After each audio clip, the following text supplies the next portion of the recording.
Hey, what is up guys, I'm xvid here, and this is going to be a quick video on something just because it's been covered in depth by a lot of people already. If you're subscribed to anyone else tech on YouTube, you've probably already seen this, or if you're not subscribed to any other tech channels on YouTube, maybe this is the first time you're seeing this, but this is the iPhone 6 dummy body. So a lot of people have been getting their hands on this courtesy of Sonny Dixon, who has had some notoriously great Apple leaks in the past, and I'll leave his Twitter link down below if you want to check out the rest of the stuff he shared.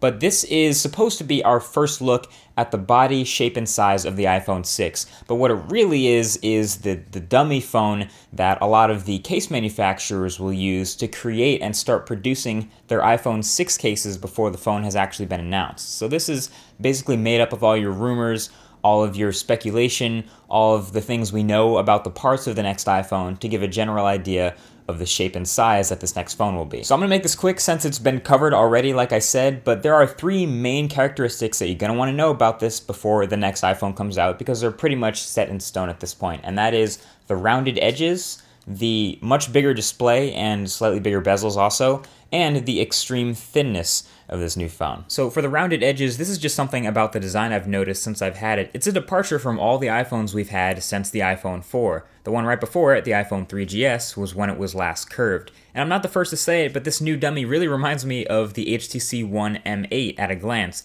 And I've talked a lot about how the M8 feels in the hand thanks to its metal body and the roundness in the full review. So it's definitely not going to be quite as slippery as the M8, mostly because it's not quite as big. But that brings us to our next point, which is the size of this iPhone.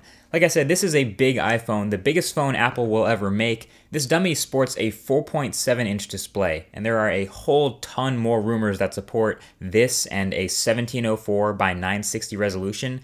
Here it is next to the iPhone 5S, which has a 4-inch display, and you can see not only is it taller, but it's a bit wider too. It's definitely a much bigger phone than Apple has ever made. I'm actually finding the bezels seem to be kind of big compared to a lot of other phones out now. It makes it look a little ugly, but even the other iPhones have smaller bezels than this. The Moto X is a pretty popular Android phone.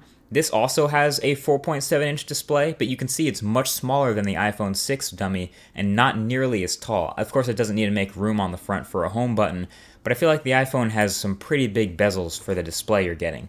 But of course, finally, where this phone is definitely not big is the thickness department. We've seen this before. The iPhone 6 is going to be a very thin phone. We're talking like 6mm thin here in a metal unibody case, which is very impressive. And Apple's never really had problems with battery life on the iPhone. I mean, it's not the greatest, but seeing a new iPhone that's even